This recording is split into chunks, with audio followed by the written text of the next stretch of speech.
What's poppin' YouTube? It's your boy BasedChiko, smooth as ice, twice and ice, and I'm back with another video. And guys, I knew it was coming and I couldn't waste no time, bruh. Julius Malema had to respond. You know, Ramaphosa just fired shots the other day. Of course, literally, it's like we're getting these videos now real time, bruh. I'm not watching videos from years ago. I'm watching stuff that happened recently. Make sure to drop a like, leave a comment, subscribe, and let's see what Malema has to say back to Ramaphosa, alright? If you're new to the channel, bruh, subscribe. It's lit over here. Let's get it.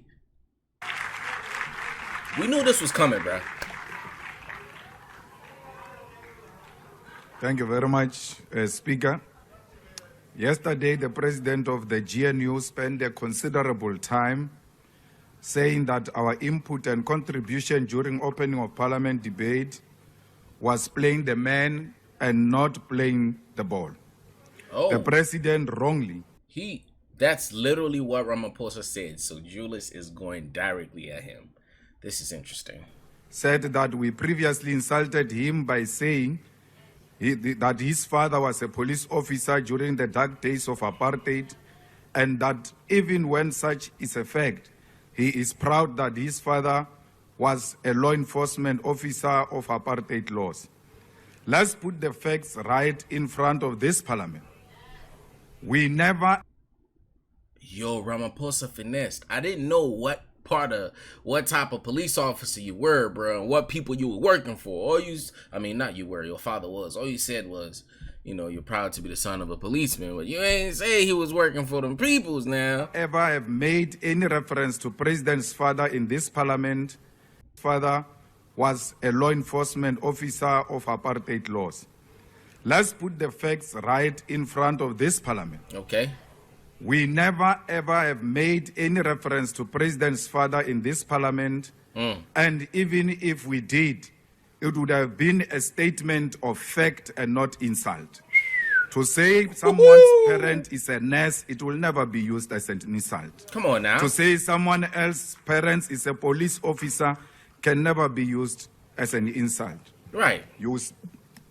I spoke about your father in order for you to drag my grandmother unfairly so, because my grandmother has got nothing to do with what I'm doing here. So I want to state it very clear that, President, we respect each other and will continue to engage each other robustly. Okay, talk to him. Secondly, parliament and political work in general is not for soft-skinned people who will use all languages to complain whenever we give fair but robust and direct characterization of their political conduct. Here we speak truth. And nothing else but the truth. Same man, bruh. He does not care if he did not win the elections. He's not going to be president now. Hey, he said, y'all going to wait even until he turns 80 years old, if that's the case. Point is, the man is still the same man standing on business. In our characterization of the ball, which you spoke about here, which you said we must play, we will also characterize the players to have a fuller picture of both subjective and objective political and ideological conditions. He's like a rapper right now, you know what I'm saying? You know when a nigga diss you on a song and then you respond to the diss, but directly at the bars you like twist it around. Yeah, Julius, come on, man. You can never only play the ball without understanding the strength and weaknesses of the player. Talk to them. We will also. He cooking, bro. And this we did at a number of times. We welcomed and tolerated whosoever does that against us. When we get criticized by your side, even sometimes the political amateurs like Butima Namel, who come and attack us personally, we never respond to them. We never cry because we are not crybabies. We fight because we are fighters. Yes, sir. Instead of crying, we fight. Yes, sir. In politics, the individual's personal character is key to historical developments. Otherwise, why is there Nelson Mandela Day? The individual strength of Mandela is what we are drawn to reflect upon, learn from him as a leader, but more broadly as a human being. It is a fact that, in light of the government of national unity, which originate from the white capitalist establishment, we needed to appreciate your own historical involvement with these white people. And a close attention to your personal political journey gives testament to the suspicion that this government was not actually created now. It came from long time ago because you were made a project long time ago. When we say you did not go to Robben Island when your peers went to Robben Island, how can that be an insult? When we say you wrote a letter and said they planted communist ideas in your head to the police, how can that be an insult? To tell the truth is the greatest respect we give to a sitting president. It is a constitutional requirement that Honorable you must be Malema. held accountable, Don't cut him off, man. scrutinized Take your seat. There is a about point the of order. decisions you make.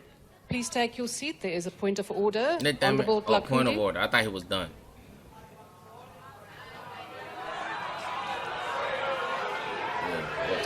Thank you very much, Honorable Deputy Speaker. Honorable members, order. I cannot hear the speaker. Honorable Deputy Speaker, I'm standing on a point of order based on what the Honorable Malema said. Rule number 92. Honorable Deputy Speaker, the Honorable Malema referred to the President as a project, meaning that the President is acting on behalf of other people. So that is unparliamentary. I mean, isn't he though? Like, why are we gonna sit here and try to call these fake point of orders and stuff when we know it's the truth, bro? Like, and it cannot be accepted. Thank you. bro, Knock, knock. bro. Hi there. I'd love to. Like, we gotta be serious sometimes, bro. We gotta be serious. Like, she had the nerve to stand up. Honorable members, I have listened to what the Honorable Malema has said, and I think that we do have to have robust debate, so I'm not going to sustain that point of order. Exactly. Please proceed. Come on now. Come on now. I like her. I like that speaker. To tell you the truth is the greatest respect we give to a sitting president. It is a constitutional requirement that you must be held accountable, scrutinized about the decisions you make. Thirdly, we've sure. read and will never argue with you when you say we must read more books about NUM. Reading is a very nice thing to do. There are many books that we've read in relation to the formation of NUM. And we want to state very clear here that you read and called names of individuals who formed the NUM, which we say it was a project of the Oppenheimers. These individuals are all flourishing with you being a billionaire, yet the mine workers' conditions continue to be worse. How do you form a union? Come on, man. Julius! To go and save the workers, but the people who formed the union themselves are the ones who are succeeding, yet the mine workers are struggling. This dude. Mine workers in South Africa. Ramaphosa, stop lying, bruh. All right, that miners union y'all got, bro, y'all just finessing, pretending to care about the miners when y'all the ones really getting rich, bro. To be the most exploited section of the working class in South Africa. Mine workers continue to be the most underpaid workers in South Africa compared the amount of wealth they extract from beneath our crazy. soil. Mine workers continue to stay in horrible conditions and in... You know what's crazy about the whole thing, bro? Imagine you find like a thing of gold, let's just say gold, a big ass piece of gold, and it's worth $1 billion.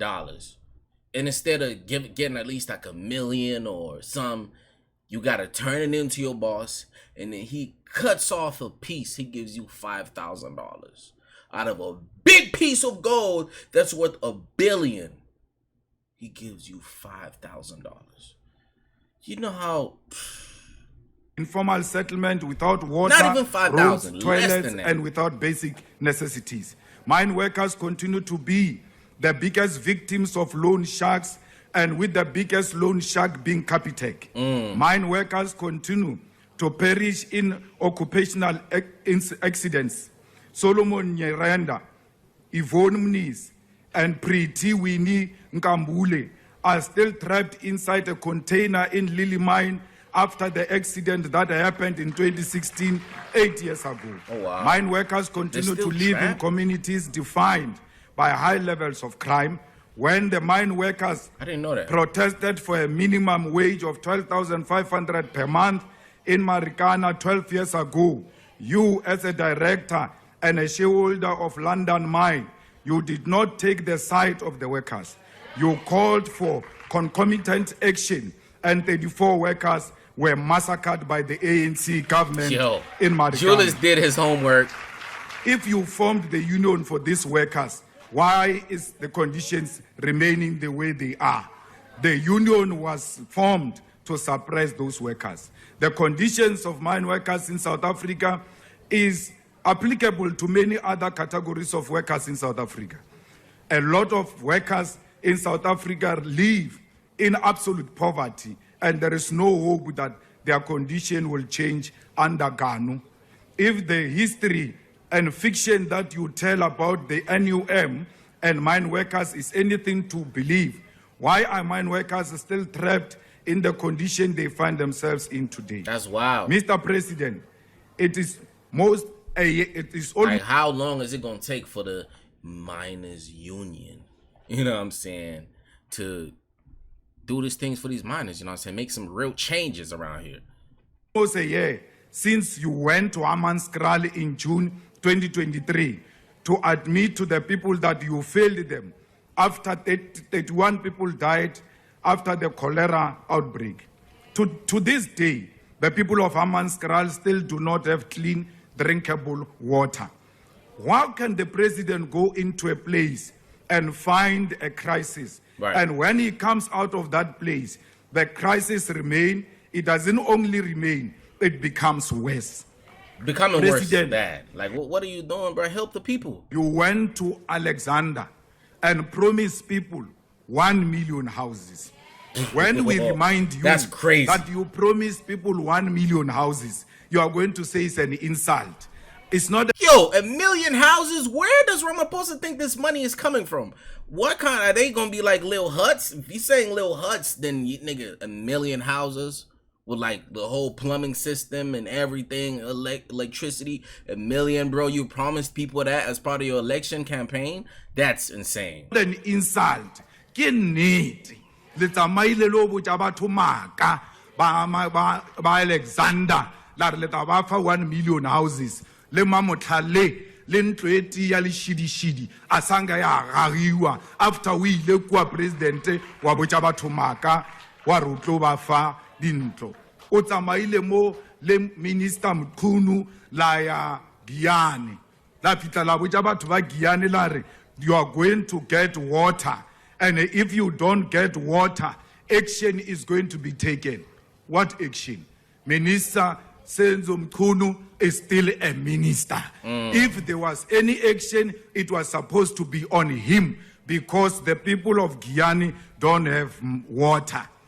Banu ba Giyane balaba mate, and you went to promise them water and you did not give them water.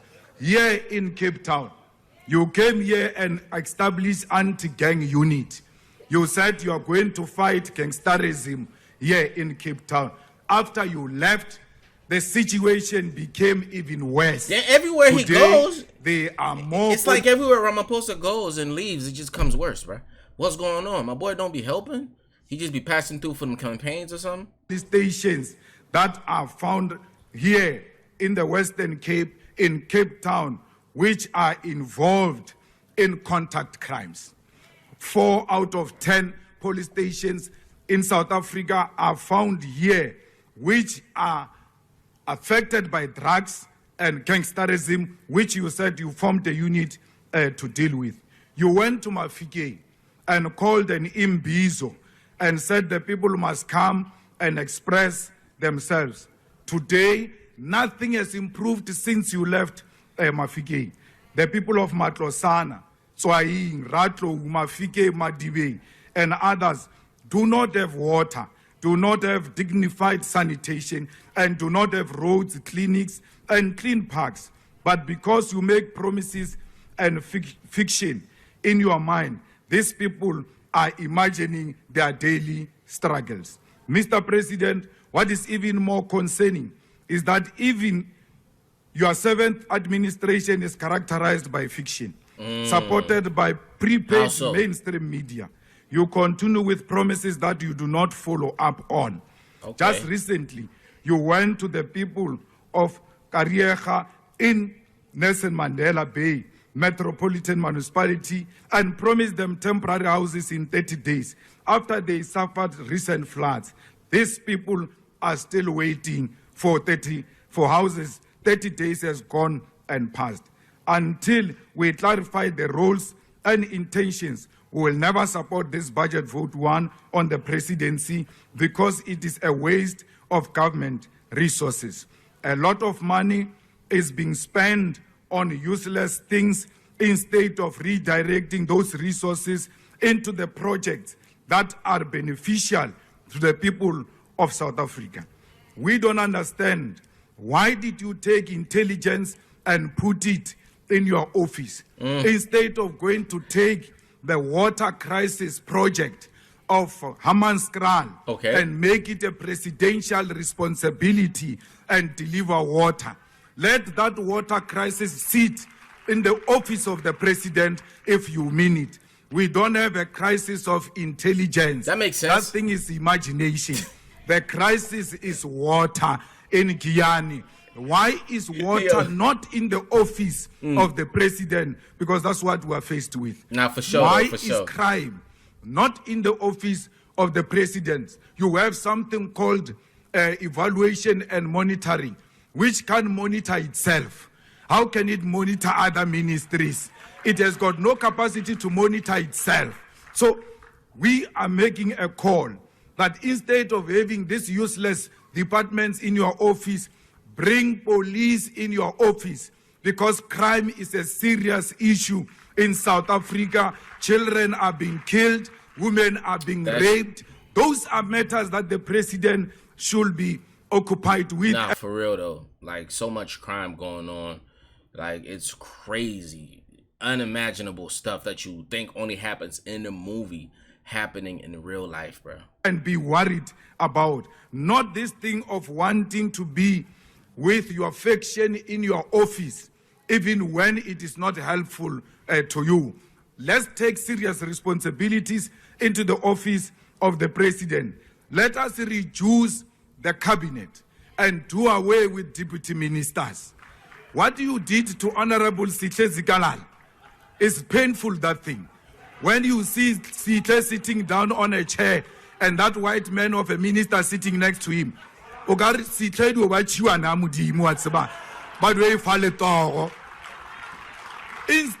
of just removing Sihle and closing that deputy ministry, you humiliate him in a manner you have done. Deputy ministers do not have a role to play. They are unnecessary. We put a lot of money in the offices of deputy ministers who are not even known by anyone.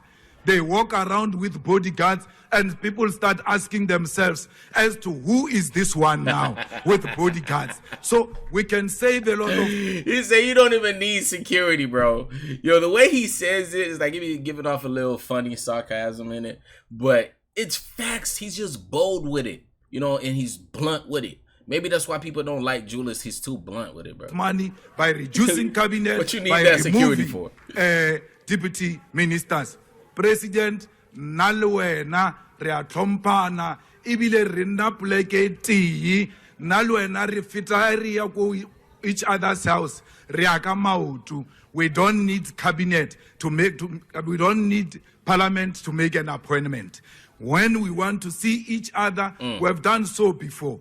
And I criticize you even when it is just the two of us. I'm not criticizing you here because I see these honorable members of parliament. We will continue to engage each other robustly. You asked me a question and said, where were you? It was biologically impossible for me to be there. So don't question me, don't question my mother and my father why I was not there. But when the time came, I showed up. Yeah. And when the time came, I never sold out. When the time came, I was never a collaborator. I came at an early age and nothing will remove me. Attempts were there to silence me with so much conviction. Ramaphosa, you got your answer, bro. Ramaphosa, you asked for this. Story of being disrespectful. I'm not disrespectful. I engage robustly. I ke rapeletse boroko ka budulala. Nna a ke chabe motho, ke chaba maka, ke bolela nnete. Musho wa dinonyana o tlowa in less than 2 years. Auwe musho wa dinonyana auwe. Yo, let's go. Politics in South Africa is lit, bro. I don't care if Ramaphosa didn't win. I'm visiting soon, probably next year-ish. I gotta sit in one of these debates and just sit in the back or something and just listen to the assembly. Cause, bruh, this is in real time, bro. We finally reacting to, we still gonna react to some old stuff, but we're finally reacting to stuff going on now. And oh Lord, yeah, I'm about to look up another video. Drop a like, man. Smash that like button if y'all really enjoy these. I'd appreciate it so the video can be seen by more people.